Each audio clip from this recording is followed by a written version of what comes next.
오늘은 우리 주 예수 그리스도께서 부활하신 그 놀라운 하나님의 은혜를 기억하고 감사하고 축하하고 서로를 축복하는 부활 주일입니다.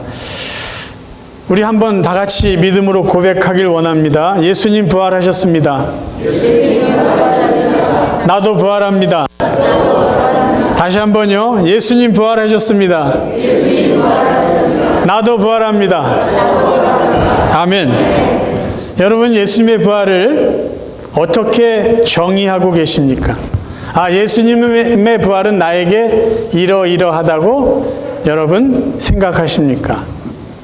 여러분이 예수님의 부활을 어떻게 생각하고 어떻게 고백하고 계신가는 굉장히 중요한 고백입니다. 저는 오늘 예수님의 부활을, 그 부활을 통해서 우리에게 던져주시는 5가지 메시지를 여러분과 함께 나누기 원합니다. 첫 번째, 예수님의 부활은요, 역사적인 사실이에요. 예수님의 부활은 역사에 실제적으로 있었던 사실이라는 말입니다. 오늘 우리가 읽은 본문을 제가 다시 한번 읽어드리겠습니다. 내가 받은 것을 먼저 너에게 전하였노니 이는 성경대로 그리스도께서 우리 죄를 위하여 죽으시고 장사 지낸 바 되셨다가 성경대로 사흘 만에 다시 살아나사 게바에게 보이시고 후에 12제자에게와 그 후에 500여 형제에게 일시에 보이셨나니 그 중에 지금까지 대다수는 살아있고 어떤 사람은 잠들었으며 그 후에 야고보에게 보이셨으며 그 후에 모든 사도에게와 맨 나중에 만삭되지 못하여 난 자 같은 내게도 보이셨느니라. 본문에서 사도 바울은 예수님의 부활이 역사적인 사실이라는 것을 2가지로 증명하고 있습니다. 하나는 성경에서 그렇게 기록하고 있다는 거예요. 성경이 그렇게 말씀하니까 사실이라는 거예요. 2번째는 예수님의 부활을 직접 목격한 사람이 너무나 많이 있다는 거예요.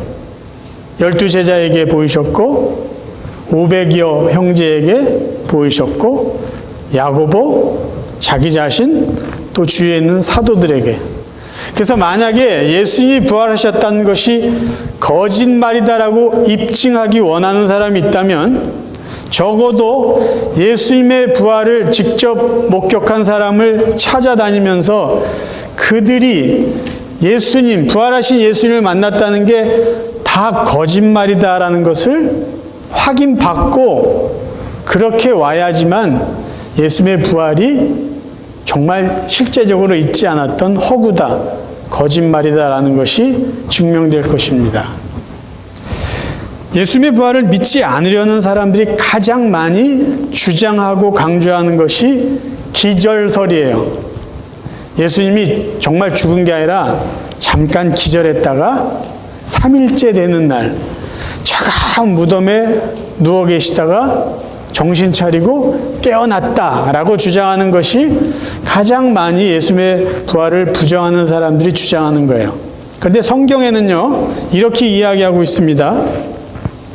예수께 이르러서는 이미 죽으신 것을 보고 다리를 꺾지 아니하고 그중 한 군인이 창으로 옆구리를 찌르니 곧 피와 물이 나오더라.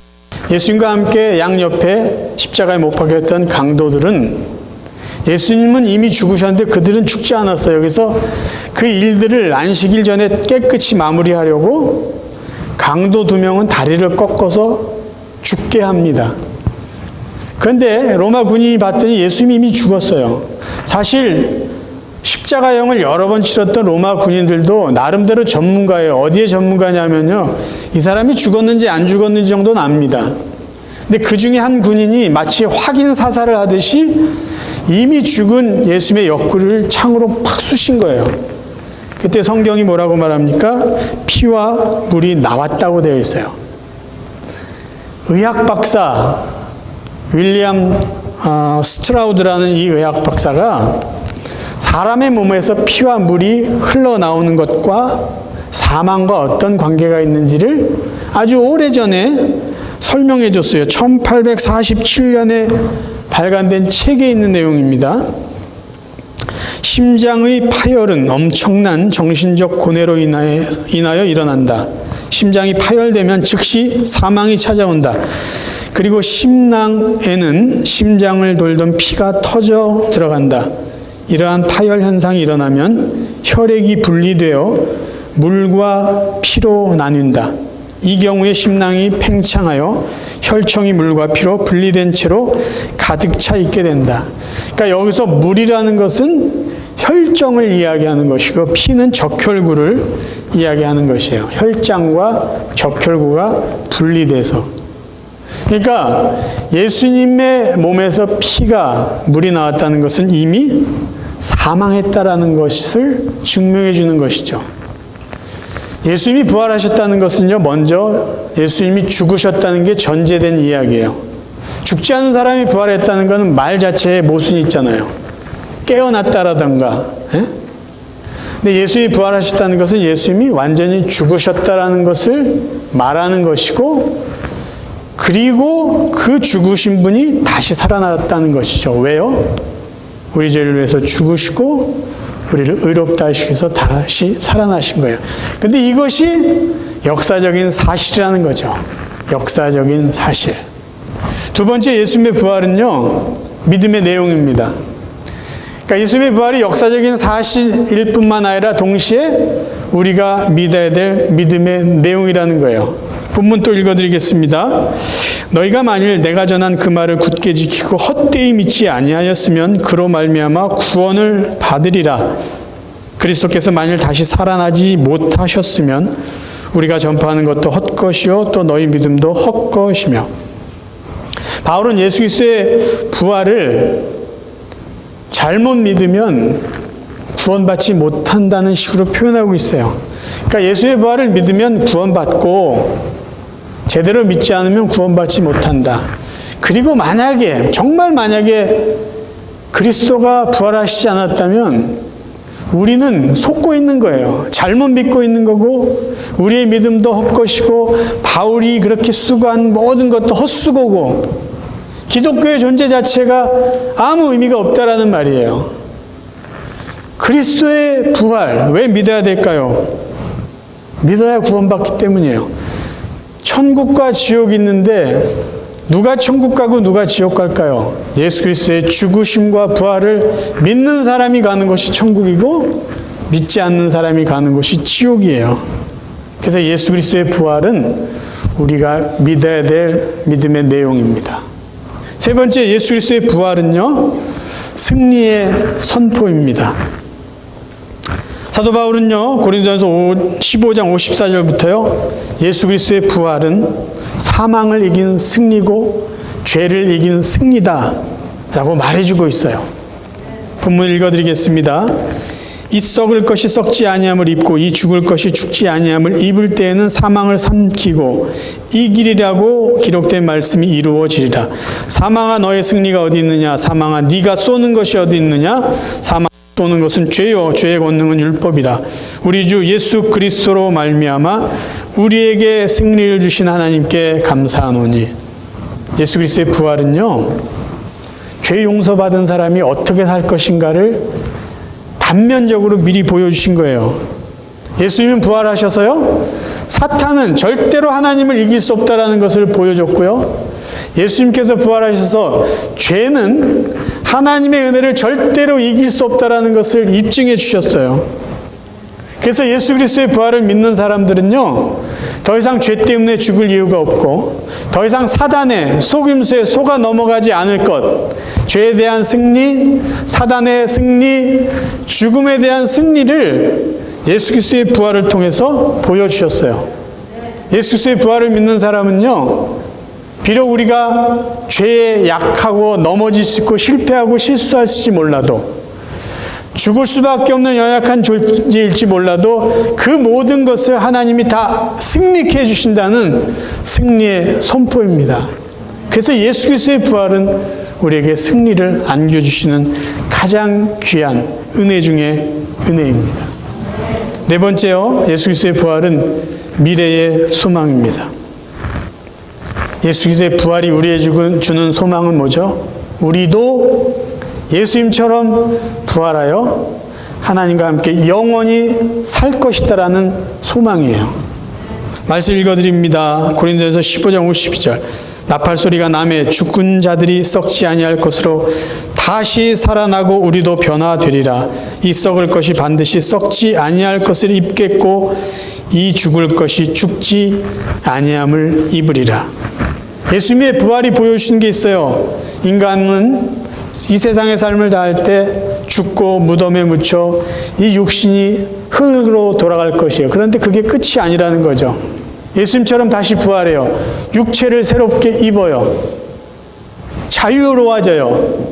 먹을 수도 있고 마실 수도 있고 함께 만나서 교제할 수도 있는 부활의 몸으로 다시 변화되고 다시 살아나서 하나님과 함께 영원히 살게 될 것이다라는 것을 보여주셨어요. 저는 대학부 시절에 제가 섬기던 교회에서 약 4년 동안 매주일 아침 7시에 교회에 모여서 서울대학병원 11층에 가서 병원 선교를 했습니다. 처음에는 그 병원 선교 회원으로 이렇게 참석하다가 한 2년 정도는 그 책임을 맡아서 제가 그 병원 선교를 리더 한 적이 있어요. 서울대학병원 11층에 올라가서 일반 병실인데 한쪽 4개 복도가 있는데 한쪽 병동은 암 환자들이 있는 곳이에요. 저희들이 복도에서 조용히 찬송을 하고 각 병실에 조용히 노크하고 들어가서 전도지를 나눠줍니다. 저희들을 거부하는 사람이 있으면 조용히 인사드리고 나오고 저희들을 반갑게 맞이하는 분이 있으면 같이 기도도 하고 찬송도 하고 그렇게 나오는 그런 일들을 했어요. 인원이 자꾸 많아지니까 제가 어린이 병동으로 사역을 옮겼습니다. 때에 맞춰서 어린이들만을 위한 건물을 회화동 쪽에 이렇게 줬어요. 그래서 어른들 병원 선교는 다른 팀에게 맡기고 저는 어린이들을 위해서 가서 율동도 하고 찬양도 하고 산타 복장도 입고 좀 재미있게 옷을 입고 재미난 찬양을 하고 매주일 그들에게 줄 선물을 준비해서 찾아갔습니다. 근데 아직까지도 제가 기억하고 있는 어린 여자아이가 있어요. 저희들이 갈 때마다 할머니랑 함께 맨 앞에 휠체어에 앉아서 저희들이 하는 찬양과 율동을 들으면서 이렇게 미소를 지었던 어린아이예요. 근데 그 아이의 눈은 유독 크고 이렇게 맑았어요. 근데 제가 조금 의아했던 게 얼굴과 이렇게 눈을 보면 어린아이 같지 않은데 몸은 왜소하고 어린아이 같은 몸을 갖고 있어요. 그래서 그 할머니에게 물어봤더니 이 우리 손녀는 6년 전에 이 서울대학병원에서 태어나서 그때부터 문제가 있어서 지금까지 서울대학병원에 입원하고 있다는 거예요. 집에 한 번도 간 적이 없대요. 엄마 아빠가 아닌 할머니가 그 아이를 보는 이유까지는 물어보지 못했는데 6년 동안 병원 생활만 한 거예요. 그런데 한 3개월쯤 계속 그 아이를 만나는 기쁨이 있었는데 어느 주일 아침엔 아이가 보이지 않아요. 할머니도 안 보여요. 간호사에게 물어봤더니 천국 갔다는 거예요. 그래서 제가 많이 울었어요. 야, 저 아이는 어떻게 태어나자마자 병원에 있다가 집에도 한 번 못 가고 저렇게 세상을 떠날 수 있을까? 세상에는요, 일생을 자기 2다리로 걷지 못하며 병상생활을 하다가 일찍 천국 간 분들이 있어요. 발달장애를 가진 자녀들이요. 그 사람들은요, 자유롭지 못합니다. 그래서 사람들의 어떤 아주 불친절한 시선을 받으면서 살아가고 있어요. 누군가의 돌봄을 받아야 돼요. 신체적인 장애가 있는 사람은요, 마음껏 하고 싶은 거 못해요. 의자에 앉아서 평생을 누군가의 도움을 받고 살다가 천국에 갈 수밖에 없는 그런 사람들이요, 우리 주위에는 굉장히 많습니다. 그럼 그런 사람들에게는 무엇이 위로가 되고 무엇이 소망이 될까요? 부활이에요. 천국이에요. 나는 비록 이 세상에서는 그게 60년이 됐든 70년이 됐든 아니면 30년을 살던 이렇게 불편하고 조금 힘들게 살아갈지 몰라도 나도 이 세상의 삶이 끝나면 예수님처럼 부활해서 온전한 몸으로 자유롭게 살 수 있다라는 확실한 믿음과 소망이 없다면 그분들이 이 세상에서 얼마나 억울하게 불공평하게 사는 것입니까? 제가 지난 목요일 날 저녁에 저희 어머니에게 전화를 받았어요. 그동안 기도했던 그 형제가 천국 갔다는 소식을 전해주신 거예요. 저희 어머니랑 같이 기도했던 그 형제는 제가 어렸을 적부터 잘 알던 저희 어머니의 친구 되는 권사님의 둘째 아들이에요. 코로나 바이러스 때문에 재택근무를 하다가 책상에서 일을 하다가 일어났는데 쓰러졌대요. 그리고 의식 없이 병원에서 아마 열흘 넘게 있었던 것 같아요. 저는 저희 어머니 전화 받고 그 권사님 아들 쓰러졌다. 그래서 열심히 기도했어요. 정말 아침마다. 연락해보면 아직도 안 깨어났대요. 그래서 제가 이렇게 기도했어요. 하나님, 이 고난주간인데 이 고난주간을 잘 견디고 부활주일날 그 형제가 깨어나서 가족들과 부모님들과 함께 정말 예배드리는 그런 은혜를 달라고 기도했어요. 근데 부활주일이 오기 전에 하나님이 그 형제를 먼저 데려가셨어요. 그 형제에게는 아내와 딸이 한 명 있습니다. 부모님이 그 아들을 가슴에 묻을 수밖에 없어요. 그 권사님 굉장히 힘들 거예요. 저도 며칠 기도한 사람도 마음이 아픈데 어머니의 마음은 얼마나 아프겠어요. 근데 제가 생각했어요. 그 권사님이 어머니가 아버지가 그 젊은 아들을 먼저 하늘나라 보내고 그 어렵고 힘든 시간을 무엇으로 견디고 이길 수 있겠습니까? 부활이죠. 부활의 소망, 부활의 믿음 없으면 그 아픔과 슬픔을 어떻게 견뎌낼 수 있겠습니까? 예수님의 부활은요, 모든 성도들의 살아있는 소망이에요. 특별히 육체적으로 힘들고 고통받고 있는 모든 사람, 우리가 이해하지 못하게 태어나면서부터 병상에 있고 아파하고 있다가 일찍이 천국 간 그 모든 분들에게 참된 소망과 위로가 되는 사건입니다.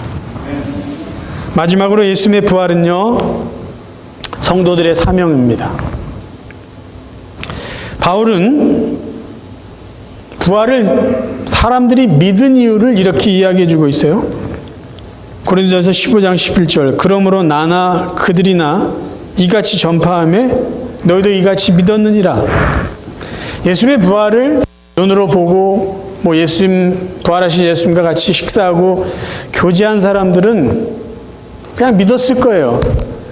근데 세월이 지나면서 예수의 부활을 직접 확인하지 않은 사람들이 더 많이 예수의 부활을 믿게 됩니다. 왜 그들이 예수님을 믿을 수 있게 되었을까요? 예수님의 부활을 눈으로 확인하고 그 주님과 함께 했던 사람들이 전했기 때문이에요. 저와 여러분들도 부활하신 주님을 직접 만났기 때문에 믿은 게 아니라 바울 같은 사람의 전도를 통해서 주님의 부활을 믿은 사람, 또 그 사람의 말을 듣고 믿은 사람을 통해서 우리도 지금 믿게 된 것이 아니에요?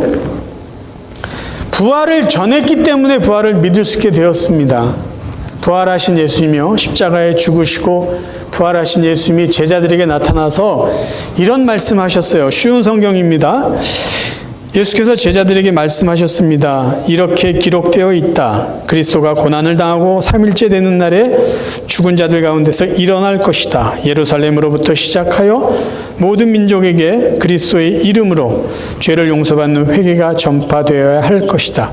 너희는 이 일의 증인이다. 내가 죽은 거, 내가 부활한 거, 이것을 너희들이 전해야 될 사명이 있다라는 거예요. 왜? 이것을 전해야, 이것을 믿고 사람들이 죄 용서받고 구원을 받기 때문이라는 말씀이에요.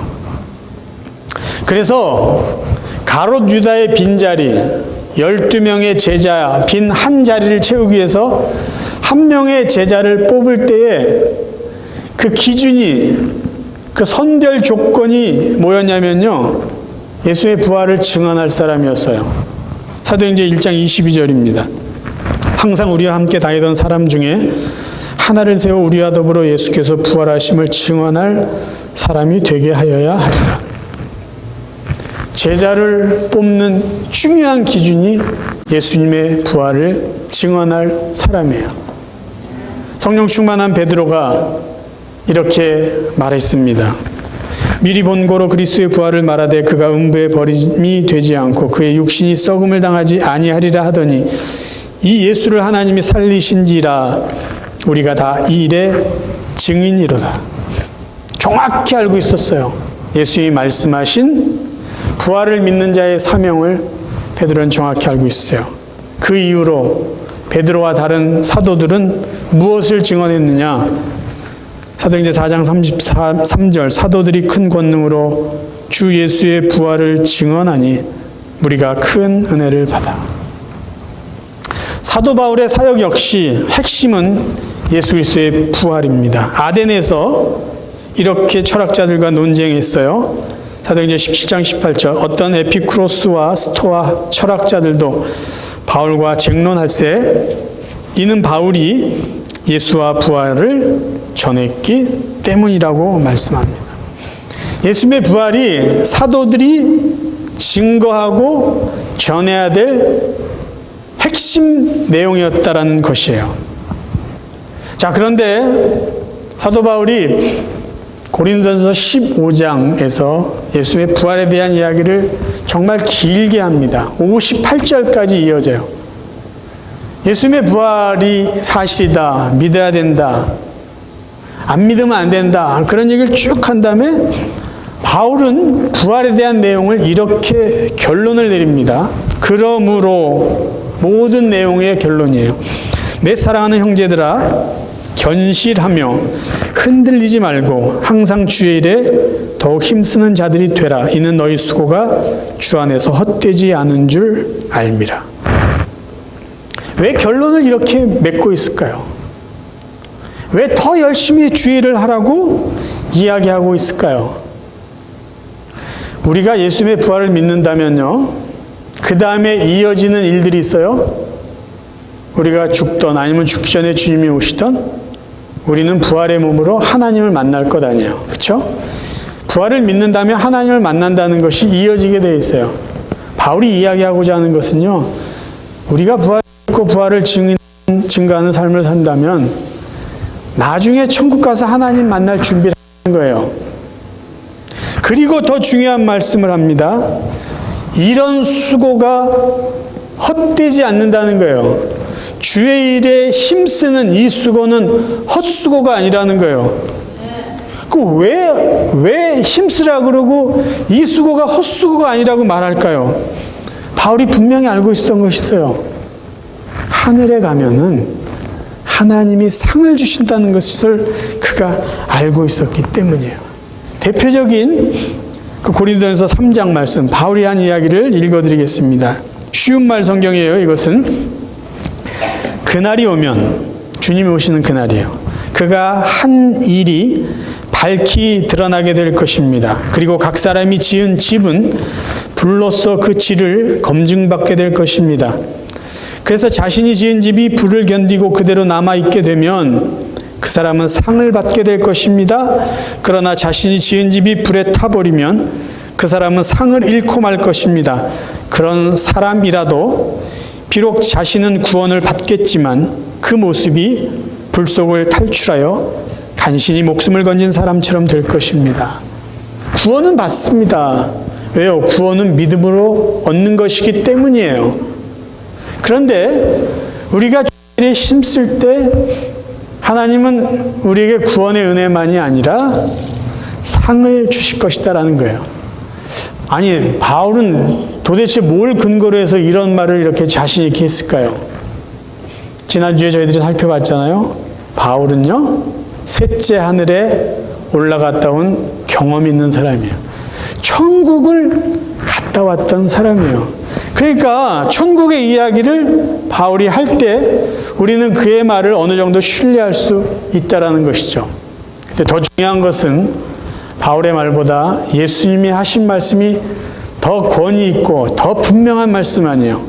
예수님은 과연 하늘나라에 상급이 있다는 것을 어떻게 말씀하셨을까요? 마태복음 5장 11절에 있는 것 한번 읽어드리겠습니다. 나로 말미암아 너희를 욕하고 박해하고 거짓으로 너희를 거슬러 모든 악한 말을 할 때에는 너희에게 복이 있나니 기뻐하고 즐거워하라. 하늘에서 너희의 상이 큼이라. 하늘에서 너희의 상이라고 말씀하셨습니다. 그리고 제자들에게 이렇게 말씀하셨어요. 마태복음 16장 27절. 인자가 하나님의 영광으로 그 천사들과 함께 오리니 그때에 각 사람이 행한 대로 갚으리라. 계시록에서도 예수님이 직접 말씀하신 것 사도 요한이 인용합니다. 22장 12절. 보라 내가 속히 오리니 내가 줄 상이 내게 있어 각 사람에게 그가 행한 대로 갚아주리라. 그래서 바울이 말하는 거예요. 예수 그리스도의 부활을 믿느냐? 천국 갈 것을 믿느냐? 하나님 만날 것을 믿느냐? 그럼 이 땅에서 준비하라는 거예요. 어떻게 해요? 하나님 기뻐하시래 힘쓰라는 거예요. 더욱 힘써라. 왜? 그 수고가 헛수고가 아니라 하나님이 기억하시고 상을 주실 수고이기 때문이라고 말하고 있는 것이에요.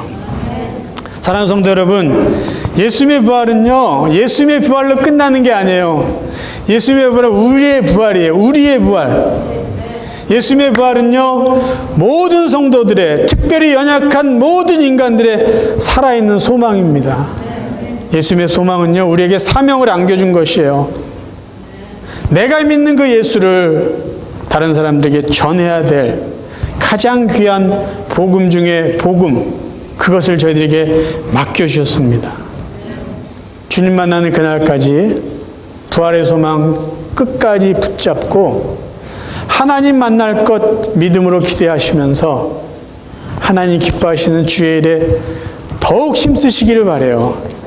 그래서 언제인지 모르지만 그날 주님을 만날 때 부활의 몸으로 하나님이 예배해 놓으신 귀한 상까지 받아가면서 천국에서 영광과 기쁨 가운데 살아가는 저와 여러분 되시기를 주님의 이름으로 축원합니다.